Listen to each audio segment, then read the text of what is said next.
คุคุรุเรนเจอร์คู่เทพอีกหนึ่งตัวจากโครโบเดสแอคเคาท์จะเป็นตัวชนที่ถึกระดับไหนสวัสดีครับพ่อผมไม่ครอชแนลกันอีกเช่นเคยนะครับผมในเกมลายเรนเจอร์นะครับมาครับก่อนหน้านี้เราทำการรีวิวเรนเจอร์คู่เทพไปแล้วหนึ่งตัวอย่างพระเอกโซจินั่นเองเนาะถึงคราวของคุคุรุกันบ้างครับเรนเจอร์สายพลังธาตุไฟที่ตัวเกมเนี่ยให้สเตตัสมาก็ถือว่าค่อนข้างสูงอยู่เหมือนกันเนาะพลังโจมตีรวมอยู่ที่1ล้านนะครับพลังชีวิต12ล้านกันเลยทีเดียวเนาะความเร็วในการโจมตี111ครับถือว่าเร็วอยู่ความเร็วในการเคลื่อนที่115ถือว่าไวใช้ได้ระยะยืน75จุดเป็นตัวชนรองครับแต่สามารถใช้เป็นตัวชนใกล้ได้นั่นเองอัตราใช้สกิลครับ2สกิลไม่เท่ากันครับผมสกิลที่1เป็นสกิลดาเมจให้มาอยู่ที่ 30% ครับและมีคูลดาวน์สกิลอยู่ที่12วิเต็มไม่มีการลดคูลดาวน์ให้แต่อย่างใดและความกว้างของสกิลอยู่ที่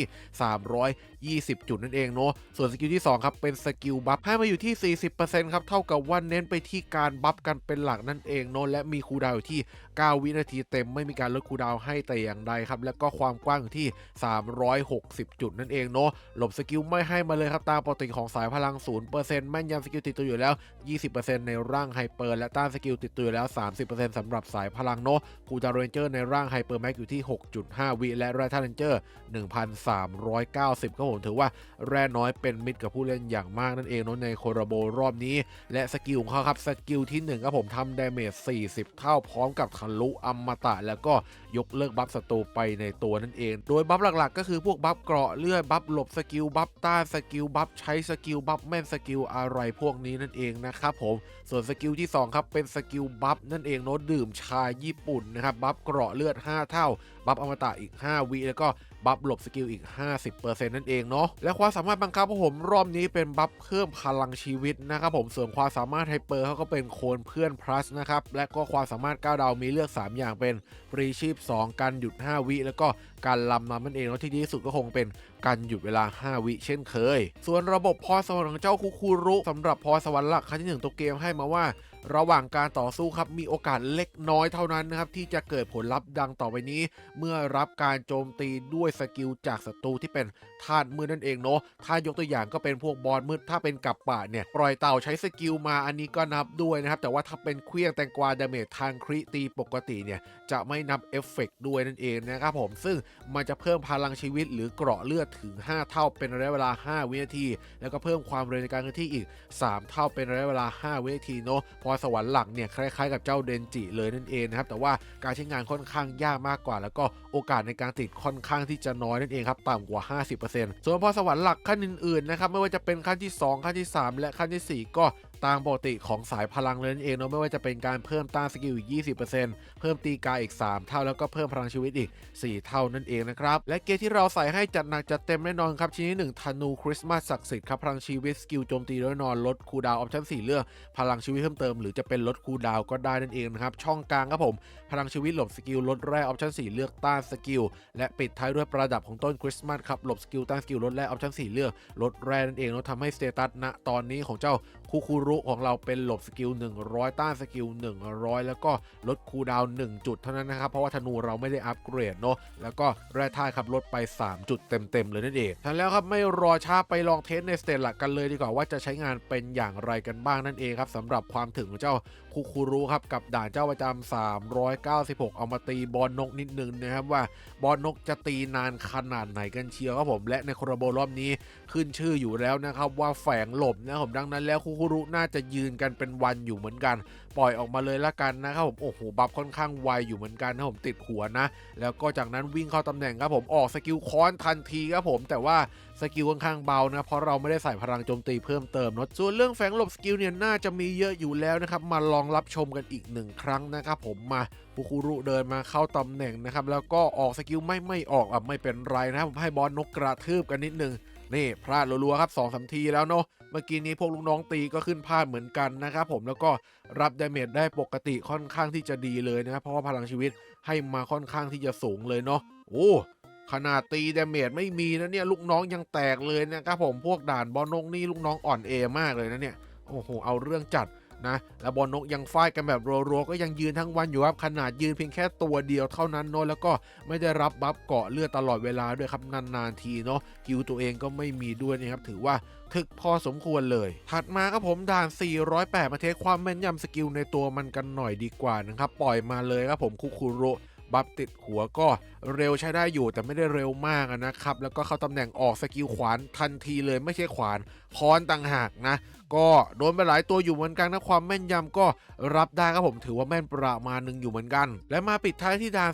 444ครับมาตีกับบอสห้องแลบกันนิดนึงว่าเจ้าคุคุรุมันจะถึกได้ในระดับไหนนั่นเองนะครับปล่อยออกมาเลยนะสัก 2-3 ตัวละกันไม่ปล่อยเยอะนะครับผมแล้วก็มารอดูกันดีกว่าว่าจะยืนได้นานสักแค่ไหนกันเชียวนะโอเคสกิลออกได้รัวๆอยู่ครับแม้จะไม่ใส่อัตราการใช้สกิลก็ตามก็ต่างจากโซจิตรงจุดนี้เนาะถือว่าทำออกมาได้ดีครับเพราะว่าสายพลังนี้ต้องเน้นบัฟเยอะๆนะครับมันจะได้ยืนได้นานนั่นเองนะแล้วยังไงดีครับโอ้โหขึ้นพาดรัวขนาดนี้คงไม่ต้องพูดเรื่องแฝงหลบนะครับอันนี้ยืนยันได้ชัดเจนว่ามันหลบโคตรเก่งนะครับผมส่วนเรื่องยืนถึกนี่ก็ถึกพอสมควรอยู่ส่วนใหญ่จะโดนตีปกตินานๆซะมากกว่าถึงจะแตกนั่นเองจากนั้นขอจับมา PVP 1 ต่อ 1ครับโดยเรื่องมาจากเรนเจอร์ไหวพริบธาตุไฟกันก่อนครับผมตัวแรกขอเป็นเมกูมินนั่นเองเนาะใส่ทั้งโดนแน่นอนนะครับใส่ทั้งอัปเกรดธาตุใส่ทั้งเจาะทักษะครับผมปล่อยไปเลยครับคุคุรุไม่ต้องเอาอนุบิตมารับจรวดแต่อย่างใดเพราะตัวมันเป็นสายพลังอยู่แล้วรับได้ด้วยตัวมันเองแน่นอนนะครับผมสำหรับความถึกนี้และเมกูมินถึงมันจะเก่าแล้วแต่ดาเมจมันยังรุนแรงอยู่ถ้ามันยิงโดนเรียบร้อยครับหายหมดแผงเลยนะ2 ดอกแรก Explosion เหมือนจะยิงไม่โดนครับคุคุรุหลบได้แต่รอบ3รอบ4นี่คือแตกนะครับผมดอกเดียวบินถัดมาครับจับมาเจอกับไหวพริบธาตุไม้กันบ้างครับธาตุที่เราชนะทางนั่นเองเนาะเมื่อกี้เสมอทางธาตุไปแล้วนะครับผมกับเจ้ารูเดียนนั่นเองนะครับผมใส่ทั้งโดนแน่นอนใส่ทั้งอัปเกรดธาตุเนาะแล้วก็ใส่เจาะทักษะด้วยปล่อยคุคุรุออกไปเลยครับผมไหนดูซิว่ารูเดียจะยิงคุคุรุพุนได้หรือเปล่าแต่คิดว่าน่าจะยิงกันทั้งวันครับผมสำหรับคุคุรุเนาะเพียงแต่ว่าติดใจอย่างหนึ่งเราใส่เจาะทักษะให้รูเดียคิดว่าอาจจะเจาะเจ้าคุคุรุเข้าก็ได้นั่นเองนะแต่ว่ายิงจนถึงณบัดนี้แล้วยังยิงไม่โดนครับเริ่มโดนแล้วนะครับผมและยังไง 2-3 ตัวที่เราปล่อยมามีอาการตายเห็นเกิดขึ้นครับผมเวลาเจอเจาะทักษะก็ไม่ไหวเหมือนกันว่ะแม้จะแพ้ทางธาตุก็ตามแต่ถัดมาครับคู่ที่3จับมาเจอเจ้าคางูระที่เป็นดาเมจท่าน้ำเราแพ้ทางกันบ้างนั่นเองนะครับผมใส่ทั้งโดนแน่นอนใส่ทั้งอัปเกรดธาตุนะครับแต่ว่าไม่มีเจาะทักษะนะปล่อยออกมาเลยครับผมสำหรับเจ้าคุคุรุไหนดูซิดอกเดียวน่าจะบินเลยนะครับตามคาดของผมเนาะ2 ดอกก็ได้โอเคดอกเดียวไม่บินเนาะเพราะว่ามันเป็นสายพลังนะครับจะต้องมีความถึกอยู่บ้างถ้าหลบได้2 รอบก็ยังไม่ตายเนาะแต่ว่าถ้าโดนเต็มๆนี่2 รอบก็ล่วงแล้วนะครับผมดูจากสภาพนะโอเคติดร่ม1 ทีชนอีก1 ทีก็บินไปเลยเนาะแต่ว่าขึ้นว่าพลาดนี่ก็มีบ่อยอยู่เหมือนกันนะครับผมโอเคนะโดยรวมไม่ได้แย่เลยครับสำหรับตัวชนตัวนี้ลำดับต่อมาจับมาเจอกับเรนเจอร์ไหวพริบแสงกันบ้างอย่างบาวร็อกนั่นเองนะครับใส่โดนแน่นอน N% Damage นะครับแล้วก็อัปเกรดท่าแสงไหนดูซิตีกับบาวร็อกนี่เหมือนกับตีเมกูมินนะครับเพียงแต่ว่าเมกูมินรอใส่เจาะไงเจ้าบาวร็อกเราไม่ได้ใส่เจาะดาเมจน่าจะเบาลงคุคุรุน่าจะยืนได้นานขึ้นนะครับผมโดนไปแล้ว1 ป้าบนะครับผมแล้วยังไงดีโดนกันทั้งวันนะครับผมน่าจะยืนกันยาวๆหรือเปล่าโอเคมีตายเห็นเกิดขึ้นครับจากการเคลื่องไมตีปกตินะโอเคครับผมดาเมจบาร็อกลงกันแบบรัวๆอยู่แล้วกดอมตะตามฝ่ายตรงข้ามไปเนาะยังไงดีมีอาการตายเห็นเกิดขึ้นเวลาบาร็อกออกมาเยอะๆแล้วนะครับผมก็เท่ากับว่าโดนกระทืบเยอะอยู่ครับถึงจะเอาลงได้แสดงว่าถึกพอสมควรครับโดยออริจินัลดั้งเดิมของมันเนาะเวลาไม่เจอเจาะทักษะนั่นเองและถ้าเปลี่ยนจากแสงเป็นมืดอย่างบอสกันบ้างล่ะที่ใส่ทั้งโดนแน่นอนใส่ทั้งอัปเกรดถ้าใส่ทั้งเจาะทักษะบอกได้เลยว่าไม่น่าจะรอดอยู่ได้นานนะครับผมนะถ้าแว่นไม่ขึ้นฟ้าซะก่อนบอสมืดยิงโดนคิดว่าน่าจะแป๊บเดียวจอดนะผมเผลอดอกเดียวบินเลยนี่ไงดอกเดียวบินยิงด้วยนะครับผมโอ้โหบอสมืดแรงสะใจจริงๆนะโอเคแต่ว่ามันหลบได้แว่นขึ้นฟ้ายิงไม่โดนก็ยังรอดเข้าตำแหน่งอยู่เหมือนกันนะครับผมโอเคยังมีโอกาสได้เล่นอยู่บ้างนะครับผมถัดมาผมจับไปเจอสายของไวธาตุไฟอย่างเจ้า Power กันบ้างนะครับใส่ทั้งโดนแน่นอนใส่ทั้งอัปเกรดธาตุใส่ทั้งเจาะทักษะถ้าเสมอทางกันอีกแล้วแต่ว่า Power มีลดต้านแถมมีเจาะทักษะในตัวด้วยไม่น่าจะยืนรอดได้นานครับสำหรับคุคุรุนะขนาดตัวชนโคตรอภิมหาถึกมันยังยืนไม่รอดเลยนี่ไง แป๊บเดียวแตกนะครับผมตีปกติทางคริก็แรงอีกต่างหากนะครับผมนี่ไงที2ทีคือบินไปเลยนะผมคุรุไม่ไหวครับจากนั้นตามมาด้วยธาตุน้ำที่เราแพ้ทางอย่างเจ้าเรมนะเพียงแต่ว่าเจ้าเรมเนี่ยเราไม่ได้ใส่อัปเกรดธาตุให้มันเลยเนาะเน้นหลบรอยต้านรอยแล้วก็มีแค่โดนแน่นอนมูฟป่วนศัตรูเท่านั้นไหนดูซิว่าเจ้าคุรุเราจะยืนทั้งวันกันเลยหรือเปล่านะครับสำหรับดาเมจเจ้าเรมที่เบาบางมากๆแล้วอัปเกรดธาตุก็ไม่ได้ใส่นั่นเองมาไหนดูซิเจ้าเรมตีไปมูฟยังเฉยยังนิ่งครับวิ่งกลับมาต่อได้นะครับสำหรับคุรุแล้วยังไงมูฟอีก1 รอบก็ยังเฉยอยู่ดีโอเคค่อยเห็นความถึกบ้างนะครับผมชัดเจนมากขึ้นแต่ว่าพอโดนบ่อยๆก็มีตายอยู่บ้างครับอย่างน้อยมันก็แพ้ทางท่าเจ้าเรมนั่นเองเนาะและมาปิดท้ายที่คู่สุดท้ายครับมูลกับปะครับผมใส่เซตเกียร์เมตาเนาะมีโดนแน่นอนนะครับมีอัปเกรดท่าแล้วก็มีเจาะทักษะนั่นเองเนาะแถมเพิ่มดาเมจN% ลงไปอีกบอกได้เลยว่าไม่น่าจะรอดนะครับผมเคลื่องแตงกวาไม่กี่ทีน่าจะบินแล้วนะมาแตงกวาลอยไปแล้วครับผมโอ้โหดอก2 ดอกคือไปหวันทันทีนะครับอย่างรวดเร็ว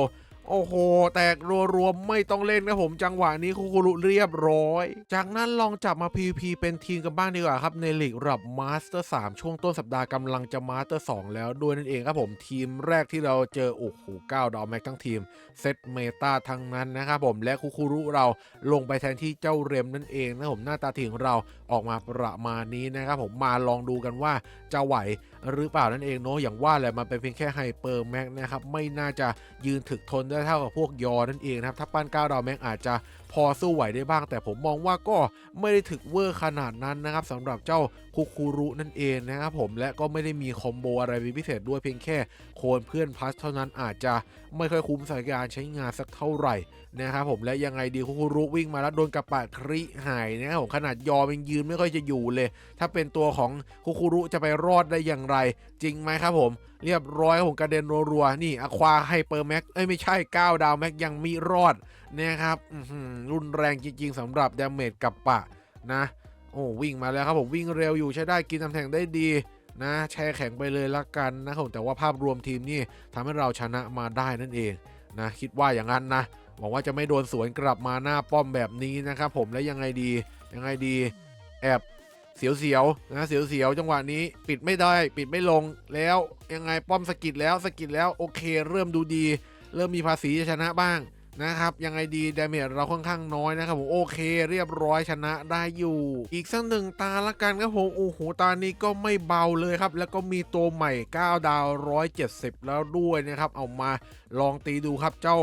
คุรุเราจะรอดหรือเปล่านั่นเองนะครับคิดว่าน่าจะอยู่ยากอยู่เหมือนกันนะโอ้โหยุคสมัยแบบนี้แล้วนี่ถ้าไม่ระดับเวอร์นี่เป็นตัวชนไม่ไหวนะครับผมนะโอเค